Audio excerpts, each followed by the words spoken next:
Chicos, buenas tardes. Bienvenidos a una ponencia más de este curso nacional Bioquímica, el lenguaje molecular de la vida. El día de hoy tenemos al ponente Alexander Montalbán Cortijo.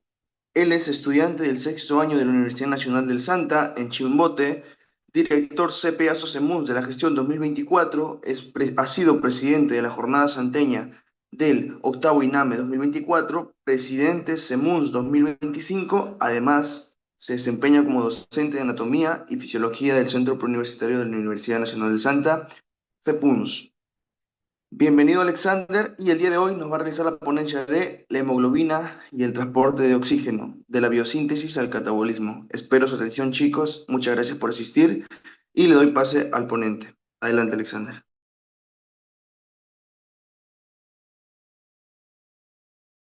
¿Qué tal, Juan Diego? Gracias. No sé si me permites. Ya puedo compartir, ¿no?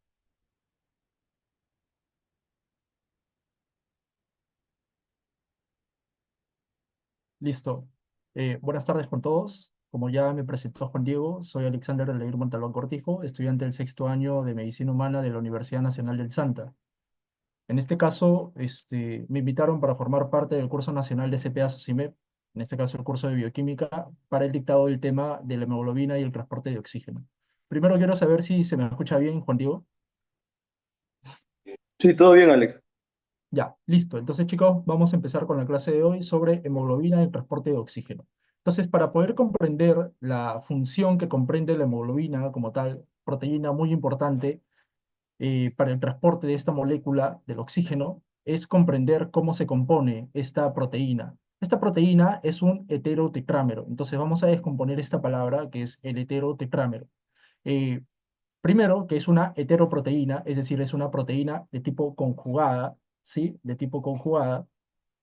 ¿Qué quiere decir esto? Que va a estar compuesta al mismo tiempo por un grupo proteico y por otro grupo que no es proteico. En este caso, el grupo proteico va a estar formado por la globina y el grupo no proteico se le conoce como grupo prostético. Entonces, primero hablando del grupo proteico, en este caso la globina, va a ser una tetraproteína o un tetrámero. ¿Por qué? Porque tiene cuatro cadenas polipeptídicas. Estas cadenas polipeptídicas, que vamos a ver más adelante, en este caso son dos cadenas alfa y dos cadenas beta, que forman la hemoglobina de tipo A en el adulto. El grupo prostético, es decir, el grupo no proteico, está formado por el grupo hemo, que en este caso está formado por los cuatro anillos pirrólicos que en conjunto van a formar a la protoporfirina 9 y que va a tener al hierro en el centro de toda esta estructura de anillo pirrólico. Entonces, acá vemos una imagen nada más que nos permite dar una idea de cómo es la conformación geométrica de la proteína, en este caso en el espacio, en donde vemos las dos cadenas alfas, las dos cadenas betas, y en cada cadena vemos cómo está anclado el grupo hemo, ¿no? El grupo hemo, que está formado por dos anillos pirrólicos y que tiene un hierro en el centro. La ubicación de estas proteínas, como la hemoglobina, son en los eritrocitos, es decir, los glóbulos rojos o hematíes. El peso molecular de esta proteína es de 68 kilodaltons. La función, en este caso, de la hemoglobina es muy importante porque la vamos a diferenciar con otra proteína que vamos a mencionar después, que en este caso es captar, transportar y suministrar de oxígeno hacia los tejidos. Entonces, la proteína, en este caso la hemoglobina, lo que va a hacer es captar, va a capturar a este oxígeno con la finalidad de poder transportarlo y así poder llevarlo a los tejidos de todo el cuerpo. Entonces, esta función transportar es muy importante. La podemos encontrar unida al oxígeno como oxihemoglobina o no unida al oxígeno como desoxihemoglobina. Como simplemente conocimiento, la cadena alfa está compuesta por 141 aminoácidos y la beta por 146 aminoácidos. Entonces, esta hemoglobina, como hemos mencionado, se encuentra en los glóbulos rojos, ¿sí? En los glóbulos rojos o eritrocitos o hematíes. Esta se empieza a producir en el proceso de formación de estos glóbulos rojos. No es que la hemoglobina se produce en el eritrocito, sino en los precursores de este. Entonces, vemos primero al proeritroblasto, al eritroblasto basófilo, al eritroblasto policromático, al ortocromático, también llamado acidófilo, y justo aquí el eritroblasto ortocromático se desprende del núcleo para formar al reticulocito y luego el reticulocito se desprende de las demás organelas para formar al eritrocito, que es lo que vemos en esta imagen más grande, ¿no? En donde este eritrocito pues tiene una forma, es un disco de forma bicóncava, ¿no? Va a tener dos depresiones en la parte superior y en la parte inferior que va a permitir dar toda esa área de extensión para poder cargar hemoglobina y oxígeno. Entonces, dentro de todo este proceso de formación del eritrocito, precisamente es el eritroblasto policromático quien inicia con la producción de esta hemoglobina, el policromático. Y se menciona que ya en el eritroblasto acidófilo u ortocromático, ya este eritroblasto como tal ya tiene altas cantidades de hemoglobina, pero la producción inicia aquí, en el policromático, ¿sí? Eritroblasto policromático. Entonces aquí se produce la hemoglobina y ya luego empieza a cargarse este eritrocito con altas cantidades de esta proteína. Pero, ¿cómo es que se forma? ¿Cómo está conformada esta hemoglobina? Entonces, esta hemoglobina inicia con el succinil-CoA, que es producto del ciclo de Krebs, ¿no? Dos moléculas de succinil-CoA más dos glicinas me dan como resultado un pirrol, ¿ya? Un pirrol. Luego voy a juntar cuatro pirroles y estos cuatro pirroles me van a formar a la protoporfirina 9. Luego, esta protoporfirina 9 en su centro va a tener un átomo de hierro y estos en conjunto van a formar el grupo hemo, que es el grupo prostético o no proteico. Luego, un hemo se une a un polipéptido, en este caso una cadena de globina, para formar una cadena de hemoglobina y esta cadena puede ser alfa o beta y luego se van a juntar dos cadenas alfa más dos cadenas beta y me van a dar como resultado la hemoglobina A, la hemoglobina del adulto, que ya vamos a ver cuáles son los tipos de hemoglobinas según sus cadenas. Entonces, así como hemos visto cómo se forma la hemoglobina, cuál es la síntesis, el paso a paso de las moléculas que van a dar como resultado la formación de la hemoglobina, vemos ahora cómo en este caso se va a producir esta hemoglobina a lo largo de la vida del adulto, tanto en su etapa prenatal como en su etapa postnatal. En la etapa prenatal vamos a tener dos fases, una fase embrionaria y una fase fetal. Entonces, en la fase embrionaria vemos altas cantidades de cadenas epsilon y cadenas zetas. Y luego vamos a ver qué tipo de hemoglobinas van a formar. Pero en conjunto, estas hemoglobinas van a ser hemoglobinas embrionarias. Mira, antes de los 3 meses de gestación inicia su formación y asimismo inicia su involución, ¿no? Empiezan a desaparecer. Asimismo, ¿no? Alrededor del mes o 2 meses de gestación empiezan a producirse las cadenas gamma y las cadenas alfa, las cadenas gamma y las cadenas alfa. Luego, una vez que se da el nacimiento, ¿sí? El nacimiento, una vez que se da el nacimiento, cerca del primer año de vida, estas cadenas gamma empiezan a decrecer y más bien las cadenas beta empiezan a crecer su producción. Por lo tanto, quedando en la etapa adulta, ¿no? Porque estamos hablando un año después del nacimiento, empieza ya la formación de las cadenas alfa, perdón, la formación de las cadenas beta y las cadenas alfa ya están en su pico. Entonces queda solamente las cadenas alfa con las cadenas beta, que como sabemos, la hemoglobina A está formado por dos alfa y por dos beta. Es así como se van formando las cadenas de la hemoglobina a lo largo, ya sea en la etapa de vida intrauterina y en la etapa de vida extrauterina, es decir, después del nacimiento. Entonces, en la etapa de vida embrionaria, vemos aquí epsilon y zeta, ¿no? Cadena epsilon y zeta que decae a los 3 meses de vida y ya luego en la etapa fetal, se dice a partir de la 10ª semana de gestación aproximadamente, empieza a secretarse las cadenas gamma y se unen con las alfa para formar la hemoglobina de tipo fetal.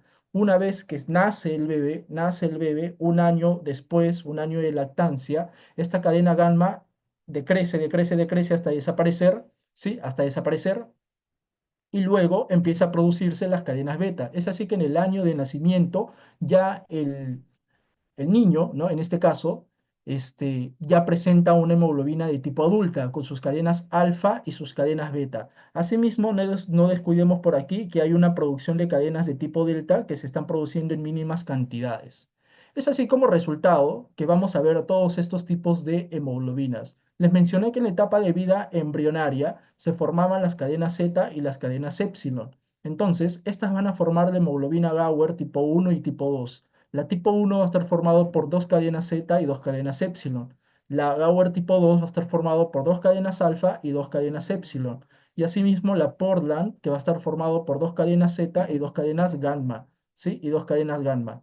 Ahora, estas tres hemoglobinas son hemoglobinas de tipo embrionarias, ¿sí? Embrionarias que inician a decrecer su síntesis a los 3 meses de vida. Luego de los 3 meses de vida, o aproximadamente en la 10ª semana de gestación, también mencionan, empieza a producirse la hemoglobina gamma, ¿sí? La hemoglobina gamma.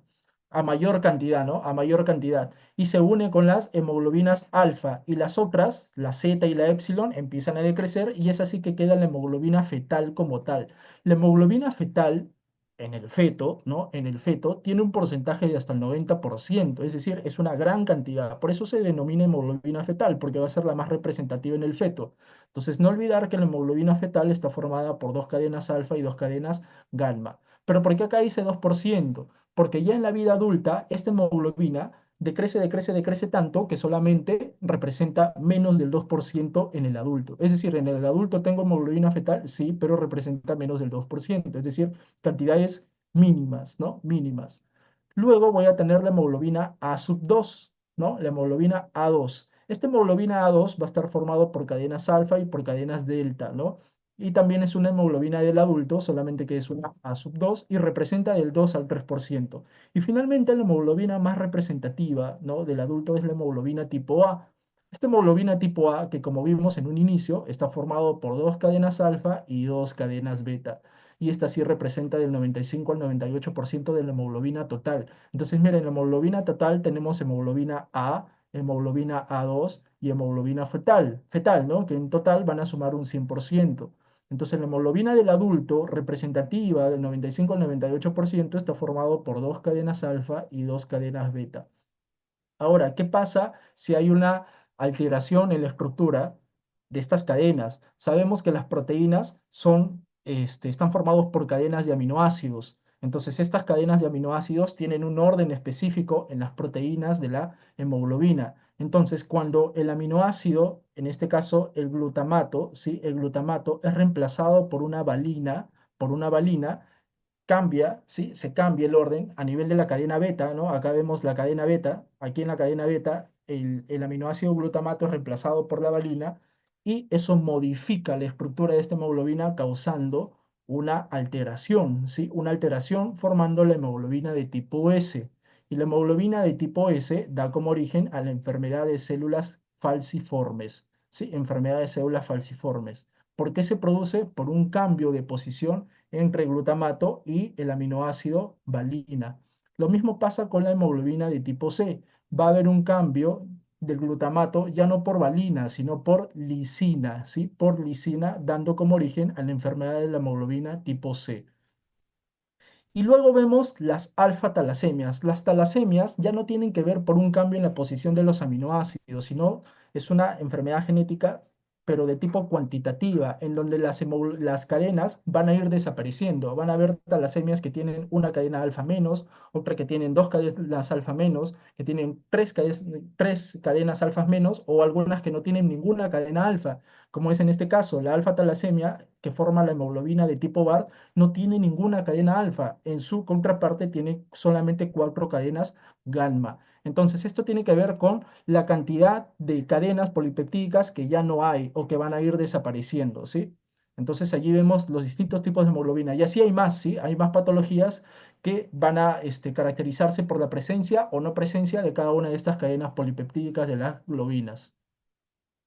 Entonces, ya hemos hablado de la hemoglobina, ¿no? Hemos hablado de su estructura, ¿no? Cómo está formada por un grupo, por las cuatro cadenas polipeptídicas. Es un heterotecrámero, tecrámero porque tiene cuatro cadenas, y por un grupo hemo, ¿no? Un grupo hemo. Y ahora es importante hacer la contraparte con la mioglobina. La mioglobina muy diferente a la hemoglobina en cuanto al número de cadenas. ¿Por qué? Porque aquí la proteína, la mioglobina es una proteína monomérica. ¿Qué quiere decir monomérica? Que solo tiene una sola cadena polipeptídica. Tiene un polipéptido de 153 residuos de aminoácidos. ¿Pero en qué se parece a la hemoglobina? Que también va a tener un grupo prostético de tipo hemo, es decir, va a almacenar hierro en su centro. Ahora, la mioglobina ya no se va a ubicar en los eritrocitos, sino más bien en el músculo esquelético estriado, ¿sí? Y una función muy importante de la mioglobina es el almacén de oxígeno, ¿sí? A diferencia de la hemoglobina, que les hice resaltar allí, que la hemoglobina tiene como función el transporte de oxígeno, en su contraparte, la mioglobina tiene como función almacenar el oxígeno, lo va a guardar.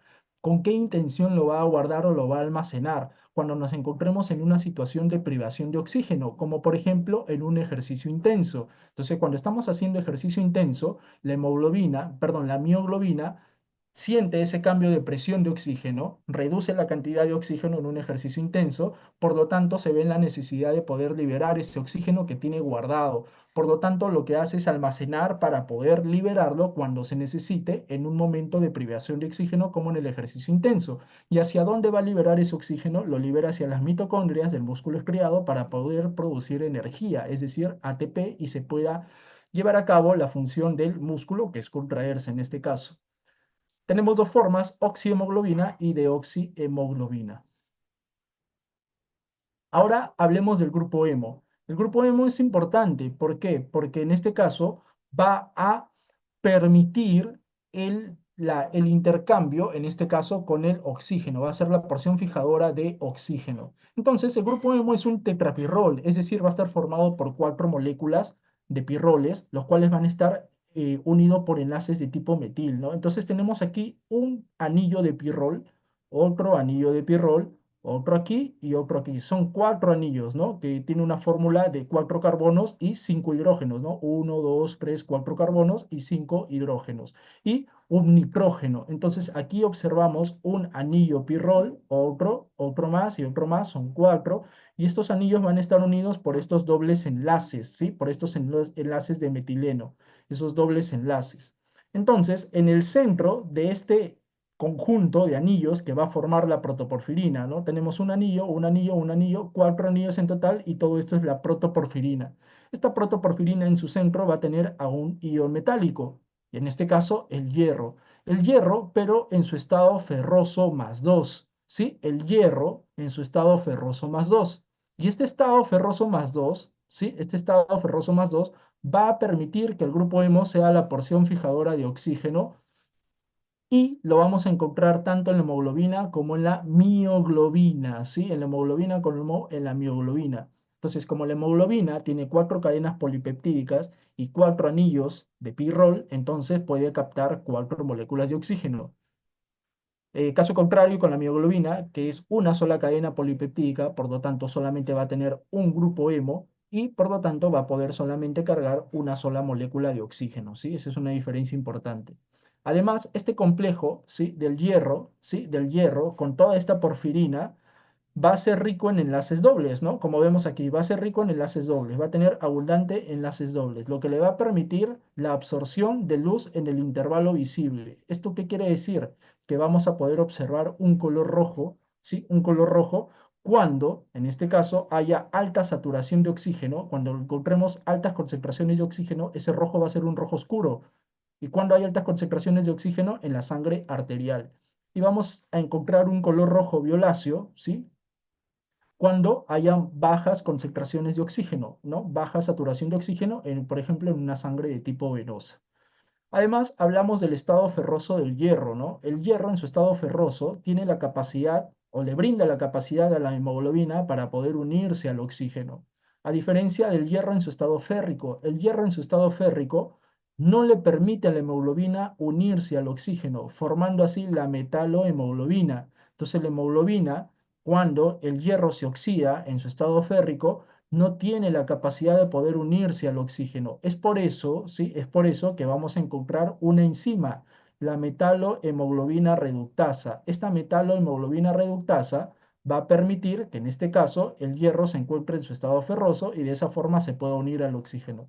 Es así que solamente hay una muy poca proporción de esta proteína, del 1,5% de la hemoglobina total, de la metalohemoglobina. Hay enfermedades genéticas que en este caso consisten en la ausencia de esta enzima y que van a provocar obviamente patologías relacionadas a esta, ¿no? Pero es importante saber que el hierro se une a la hemoglobina en su estado ferroso y en su estado ferroso permite la unión al oxígeno. Caso contrario, si estuviera en su estado férrico, se denomina metalohemoglobina y no se puede unir al oxígeno. Entonces, ahora vamos con la función, ¿no? La función de esta molécula de la hemoglobina. Ya hemos visto cómo está conformada la hemoglobina, hemos visto cómo está conformada la mioglobina, hemos hablado de el grupo hemo. Ahora vamos a ver cómo contribuye esta conformación a la función de estas dos estructuras proteicas como la mioglobina y la hemoglobina. Entonces les hice hincapié en las funciones, ¿no? La mioglobina tiene la función de almacén y la hemoglobina tiene la función de transporte. Entonces vemos aquí, ¿sí? Un cuadro, ¿sí? Un cuadro donde vemos un eje Y y un eje X. En el eje X encontramos la presión parcial de oxígeno. La presión parcial de oxígeno, entendámoslo como la cantidad de oxígeno que va a haber. Y la fracción de saturación, en este caso, es la cantidad de oxígeno que necesita estas proteínas para poder saturarse, ¿sí? La cantidad de oxígenos que necesitan estas proteínas para poder saturarse. Esa es la fracción de saturación. Ahora, entonces, la mioglobina, mira, suponiendo que cada uno de estos números en el eje X significa una molécula de oxígeno. Entonces tengo 0 moléculas de oxígeno, 1, 2, 3, 25 moléculas de oxígeno, 50 moléculas de oxígeno, 75 y 100 moléculas de oxígeno. Y aquí vemos la saturación de la mioglobina, ¿no? Este punto es el 100% ya, cuando está totalmente saturado. Entonces la mioglobina, mira cómo empieza a saturarse rápidamente. Rápidamente llega hasta casi un 80%, ¿sí? Simplemente teniendo poca cantidad de oxígeno. ¿Qué quiere decir? Que necesita poca cantidad de oxígeno para poder saturarse. Eso me da como mensaje que la mioglobina tiene alta afinidad por el oxígeno, porque a pesar que hay poco oxígeno, se satura bien rápido. ¿Qué quiere decir? Que el poco oxígeno que le llega lo absorbe rápido, lo capta de manera rápida, entonces tiene mayor afinidad por el oxígeno.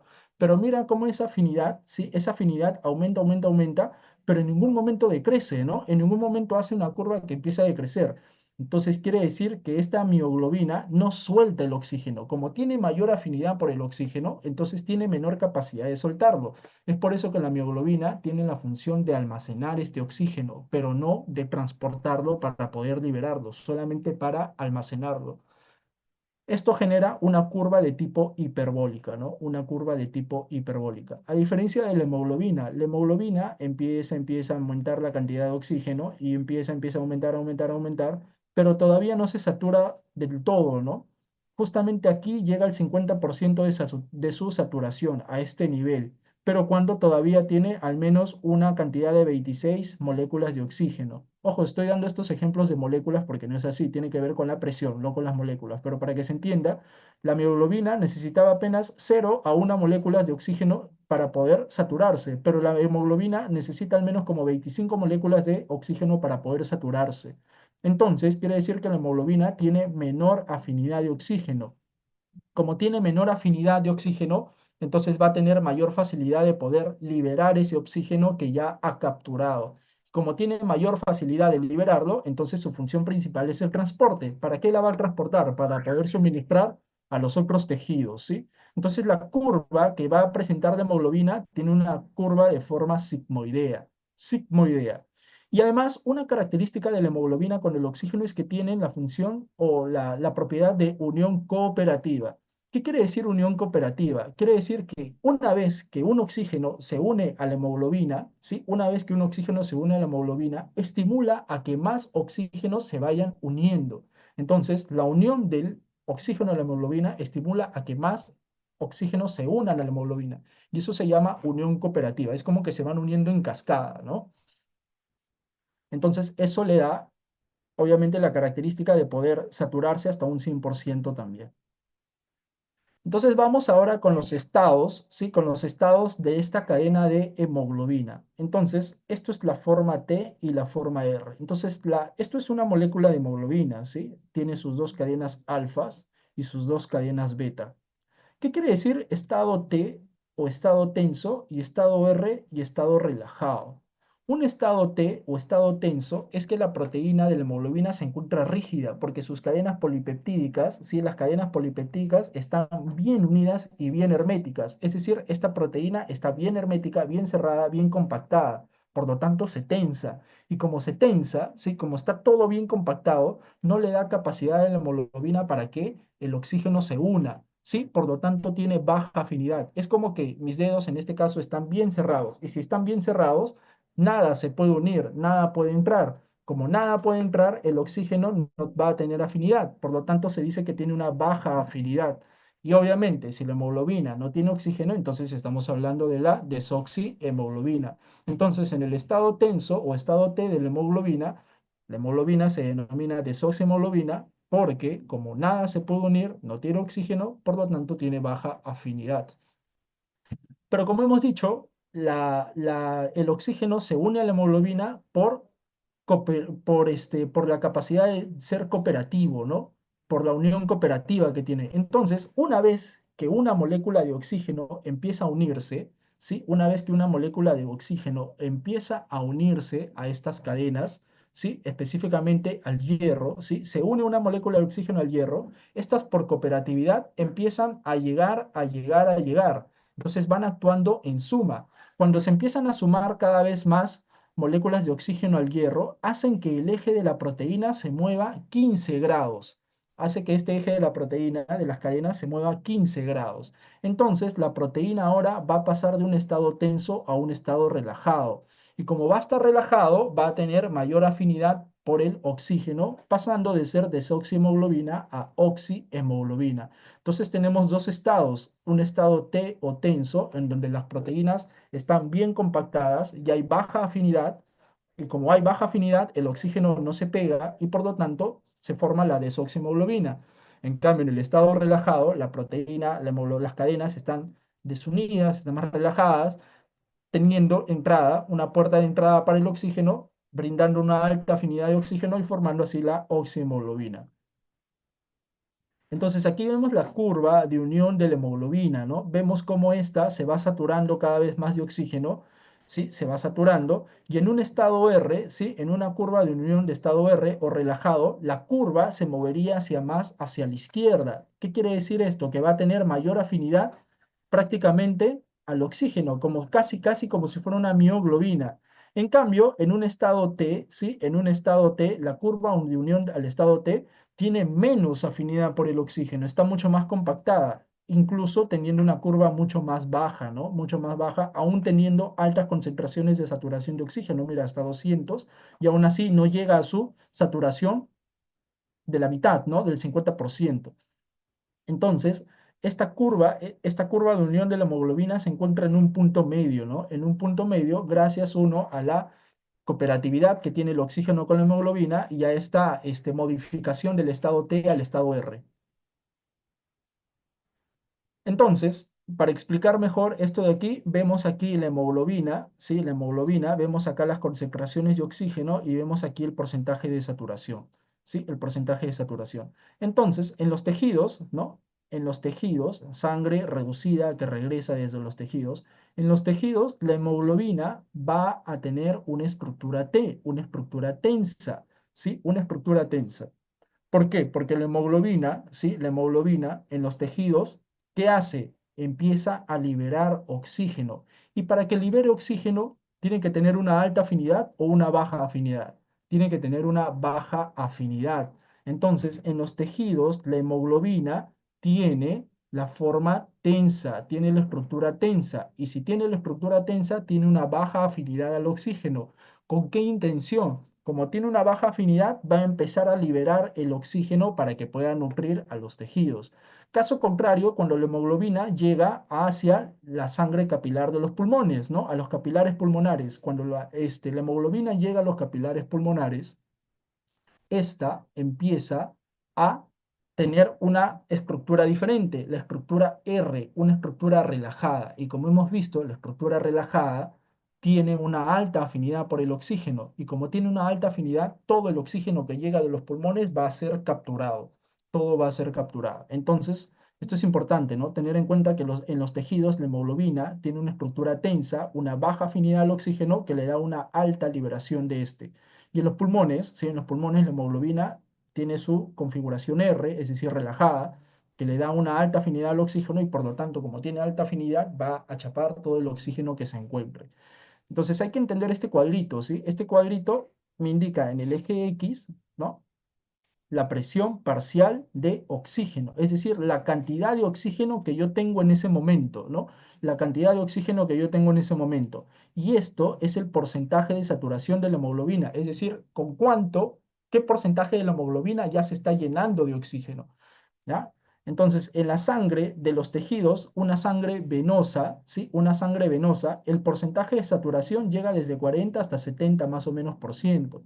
Entonces, como no hay mucha saturación, llega a ese nivel. En cambio, en los pulmones, la cantidad de oxígeno aumenta, aumenta, aumenta, porque supone que inspiramos, ingresa oxígeno y la saturación llega hasta casi un 100%, ¿no? Entonces, eso es importante tener en cuenta también. Entonces, vamos ahora con los efectos que van a desplazar la curva. ¿Cuáles son los factores que van a desplazar la curva? Entonces, tenemos estos efectos alostéricos que van a desplazar la curva de la hemoglobina, ¿sí? La curva de la disociación de la hemoglobina con el oxígeno. Y en este caso, uno de estos elementos que va a desplazar la curva es el 2,3-bifosfoglicerato, ¿sí? El 2,3-bifosfoglicerato. Este bifosfoglicerato es producto de la glucólisis de los hematíes, ¿sí? De los glóbulos rojos. Entonces, ¿qué va a pasar con este 2,3-bifosfoglicerato? Se va a unir a las cadenas beta de la desoxihemoglobina, ¿sí? Se va a unir a las cadenas beta de las desoxihemoglobina.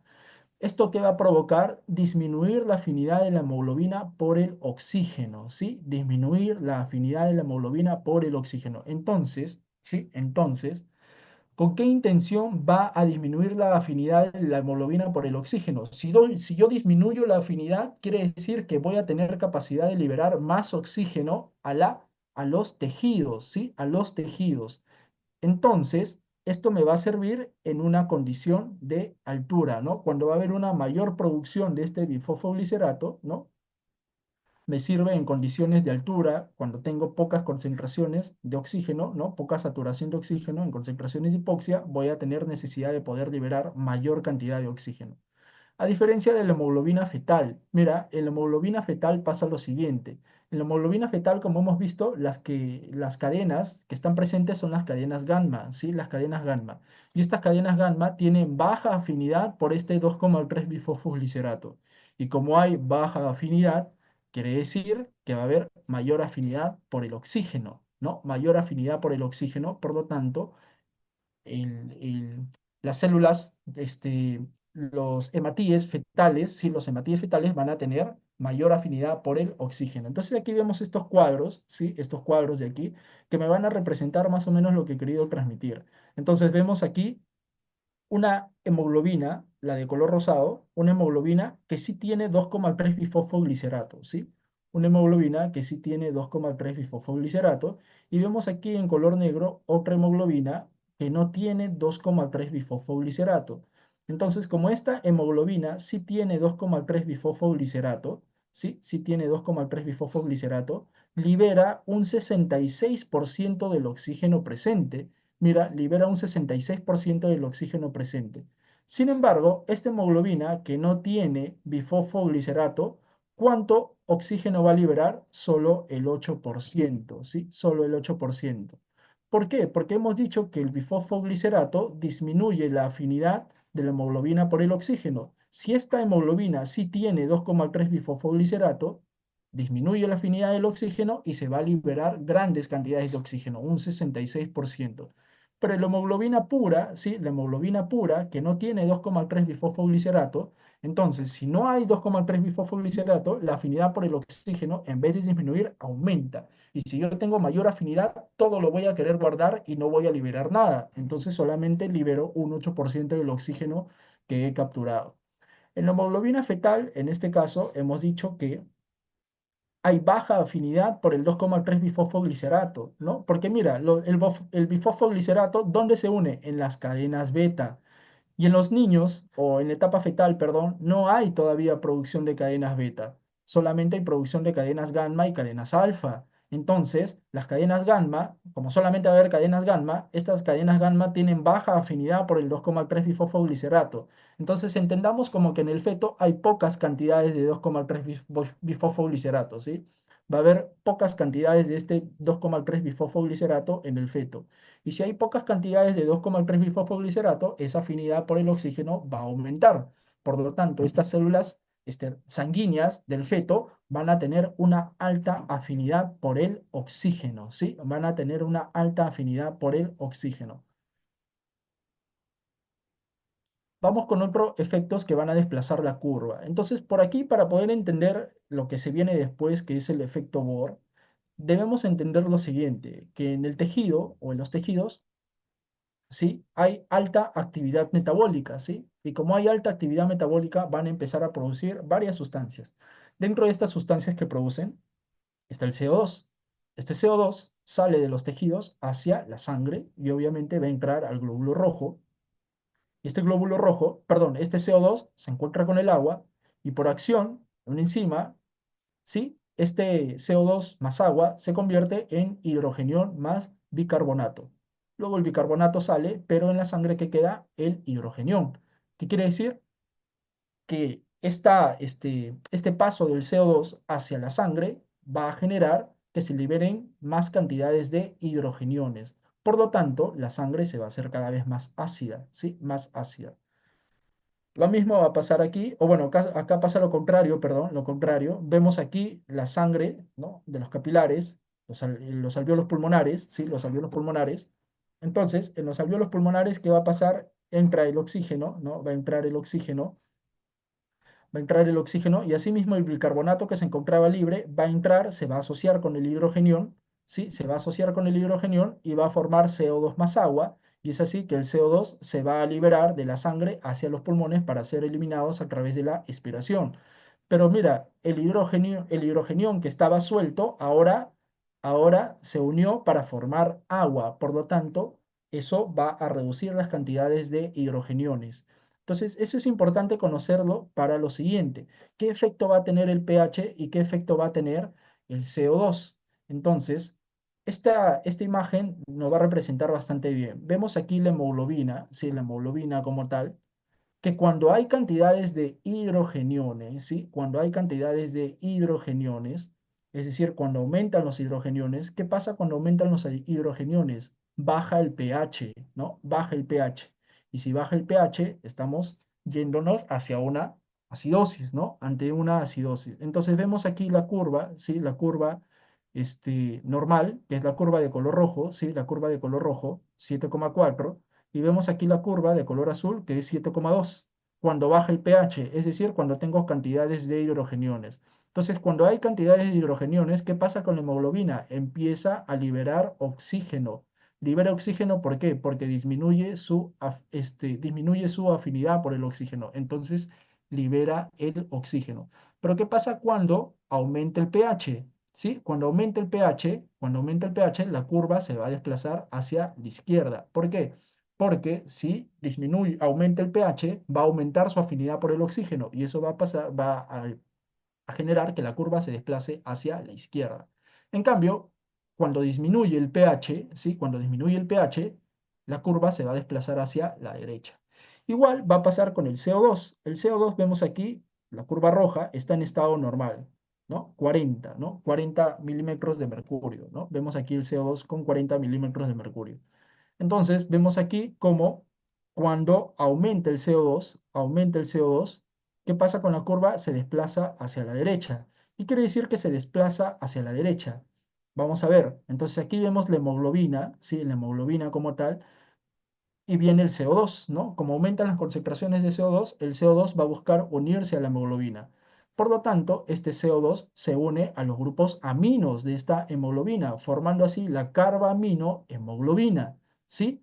Entonces, como se une el CO2, esto va a generar el desplazamiento del oxígeno, es decir, va a liberar oxígeno. Por lo tanto, disminuye la afinidad. Y como disminuye la afinidad por el oxígeno, la curva se desplaza hacia la derecha. ¿Sí? Se va a desplazar hacia la derecha.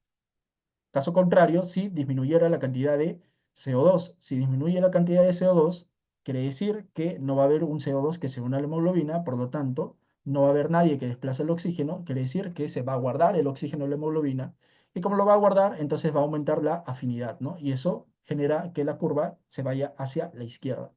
Entonces, vemos por aquí los factores en general que van a desplazar la curva. Vemos la curva principal, que es esta de color rosado, y van a haber factores que van a desplazar esa curva hacia la derecha y otros factores que desplazan la curva hacia la izquierda. Entonces, ¿cuáles son los factores que desplazan la curva hacia la derecha? Un aumento de hidrogeniones, ¿sí? Un aumento de hidrogeniones, es decir, que disminuye el pH, ¿no? Que disminuye el pH. Un aumento del 2,3 difosfoglicerato, un aumento de la temperatura y un aumento de la presión parcial de CO2, ¿no? De dióxido de carbono. En general, cuando hay una alta tasa metabólica, ¿sí? Cuando hay una alta tasa metabólica, la curva se va a desplazar hacia la derecha, ¿sí? Hacia la derecha. ¿Qué quiere decir que se desplaza hacia la derecha? Que disminuye la afinidad por el oxígeno. Es decir, va a empezar a liberar oxígeno, libera oxígeno, y eso hace que la curva se desplace hacia la derecha. Caso contrario, cuando hay una baja tasa metabólica. Cuando hay una baja tasa metabólica, aumenta la afinidad por el oxígeno. ¿Qué quiere decir que haya una baja tasa metabólica? Por ejemplo, disminuyen los hidrogeniones, es decir, aumenta el pH, disminuye el 2,3-bifosfoglicerato, disminuye la temperatura y disminuye la presión parcial de oxígeno. Entonces, cuando disminuyen todos estos factores, ¿sí? Cuando disminuyen todos estos factores, lo que va a suceder es que se desplaza la curva hacia la izquierda, ¿sí? Se desplaza la curva hacia la izquierda. Y acá tenemos un cuadro resumen de los factores que van a desplazar la curva hacia la derecha y los factores que van a desplazar la curva hacia la izquierda. Recordar que cuando se desplaza la curva hacia la derecha es porque, ¿qué va a pasar? Va a disminuir la afinidad por el oxígeno, ¿sí? Disminuye la afinidad por el oxígeno. Vemos aquí la curva normal y esta línea punteada representa ese desplazamiento hacia la derecha. Y lo mismo, ¿no? Cuando se desplaza la curva hacia la izquierda es porque va a aumentar la afinidad por el oxígeno. Entonces, ¿cuáles son los factores que desencadenan el desplazamiento hacia la derecha? El aumento del CO2, la disminución del pH, que lo podemos traducir como un aumento de hidrogeniones, el aumento de la temperatura y un aumento del 2,3-bifosfoglicerato. Igual, las causas de desplazamiento hacia la izquierda, es decir, que aumenta la afinidad por el oxígeno. ¿Ya? Si aumenta la afinidad por el oxígeno, quiere decir que hay baja tasa metabólica. Si hay baja tasa metabólica, hay baja producción de CO2. Si hay baja producción de CO2, hay baja producción de hidrogeniones, es decir, aumenta el pH. Y como hay baja tasa metabólica, es porque la temperatura está bajando. Y asimismo también hay disminución del 2,3-bifosfoglicerato de la hemoglobina fetal, ¿no? Entonces, esos serían los factores que desplazan la curva. Y básicamente eso sería la clase de... Ah, no, ahora seguimos con metabolismo de la hemoglobina y bilirrubina, ¿sí? Entonces ya estamos terminando ya con esto. Hemos descrito entonces la conformación de la hemoglobina, hemos descrito la conformación de la mioglobina, del grupo hemo, hemos visto las diferencias de función entre la hemoglobina y la mioglobina. La hemoglobina transporta oxígeno y la mioglobina almacena oxígeno. Se menciona que la mioglobina va a liberar el oxígeno cuando haya una saturación, o mejor dicho, una presión parcial de oxígeno de 5 milímetros de mercurio, ¿sí? Es decir, que hay pocas cantidades de oxígeno, ¿sí? Está entrando pocas cantidades de oxígeno, entonces como la producción, la cantidad que ingresa es mínima, 5 milímetros de mercurio es muy poco, entonces la hemoglobina ¿qué hace? Ok, hay poco oxígeno, lo libero. ¿Lo libera a dónde? A las células donde se encuentran, en la fibra muscular, ¿no? En la fibra muscular, para que la fibra muscular distribuya ese oxígeno de la mioglobina hacia las mitocondrias y las mitocondrias puedan producir energía y se pueda llevar a cabo la función del músculo, ¿ya?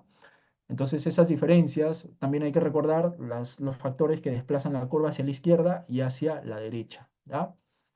Ahora vamos a ver cómo es que se va a metabolizar esta hemoglobina. Entonces, la hemoglobina, como hemos visto, se transporta o se encuentra en los glóbulos rojos o eritrocitos. ¿Y los eritrocitos dónde están? En la circulación sanguínea, ¿no? Están en la circulación sanguínea. El tiempo de vida media de un eritrocito es de 120 días, ¿sí? De 120 días. Entonces, una vez que cumple su ciclo de vida, es decir, llega a los 120 días, estos eritrocitos se vuelven más frágiles y se van al vaso. En el vaso vamos a encontrar el sistema retículo endotelial o sistema mononuclear fagocítico, también se lo conoce así, donde le vamos a encontrar macrófagos, ¿no? Células fagocíticas. Estos macrófagos van a descomponer a la hemoglobina en un grupo hemo y en una globina.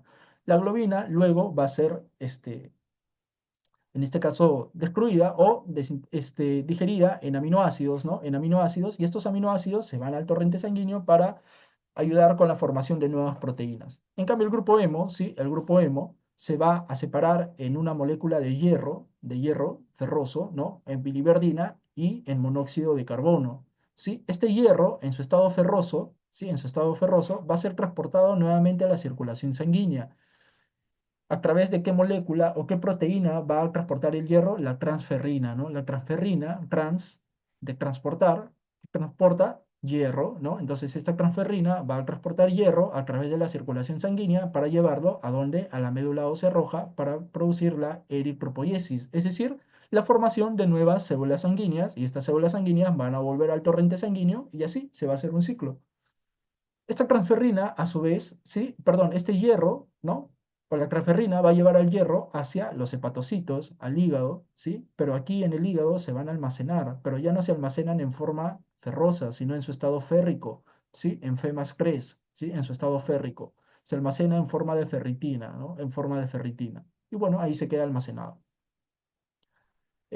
Asimismo, la biliverdina, ¿sí? La biliverdina va a transformarse en bilirrubina no conjugada por acción de la biliverdina reductasa, ¿sí? Y esta biliverdina no conjugada es insoluble. ¿Qué quiere decir que es insoluble? Que no puede transportarse a través de la sangre. Por lo tanto, necesita de la albúmina, ¿no? De la albúmina, una proteína que va a transportar esta bilirrubina no conjugada. Esta bilirrubina no conjugada se dirige al hígado, ¿sí? Y en el hígado, esta bilirrubina no conjugada se transforma en bilirrubina conjugada.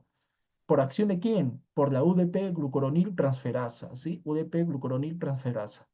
Entonces, esta bilirrubina conjugada pasa de los hepatocitos del hígado hacia el tracto intestinal, al tubo intestinal, al intestino delgado, al intestino grueso. Esta bilirrubina conjugada en el intestino, ¿sí? En el intestino, va a ser transformada por acción de la flora bacteriana intestinal. La flora bacteriana intestinal lo que va a hacer es transformar esa bilirrubina conjugada en urobilinógeno, ¿sí? En urobilinógeno. Y este urobilinógeno se va a oxidar en estercobilina. Cerca del 80% del urobilinógeno se oxida en estercobilina, que va a ser el pigmento de las heces y va a ser eliminado a través de la defecación.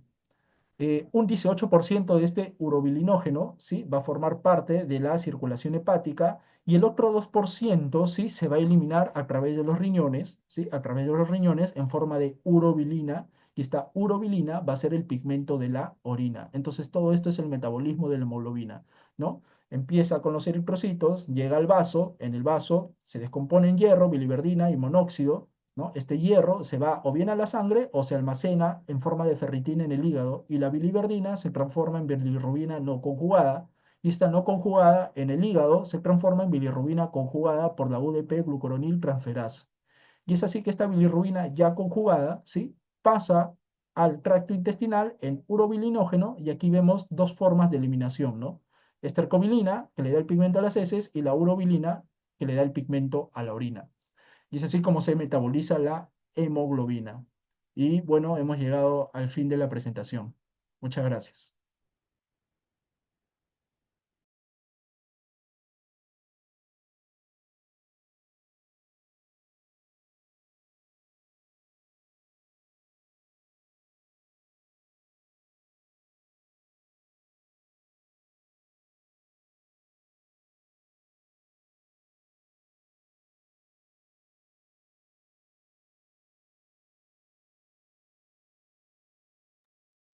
Muy bien. Gracias, Alexander, por la ponencia brindada el día de hoy. Ya saben, chicos, ahí tienen el número de contacto del ponente en caso tengan alguna duda. O si tienen dudas, ahorita las pueden mencionar. Entonces, vamos primero a abrir un espacio a preguntas y luego seguimos con la trivia. Va a ser algo rápido, chicos. ¿Hay alguna pregunta? Pueden levantar, escribir en el chat.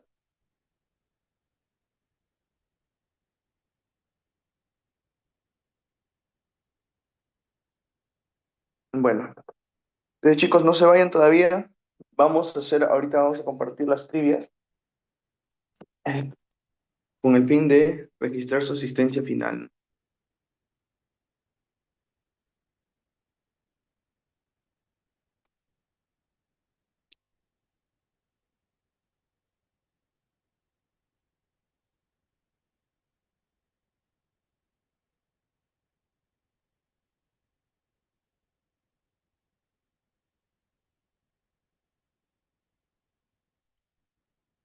Chicos, ahí estoy compartiendo la trivia y el link lo voy a pasar por el chat grupal.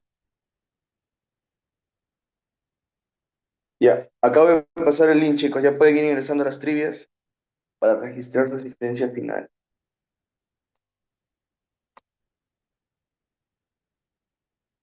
Ingresen chicos, ya acabo de mandar el link.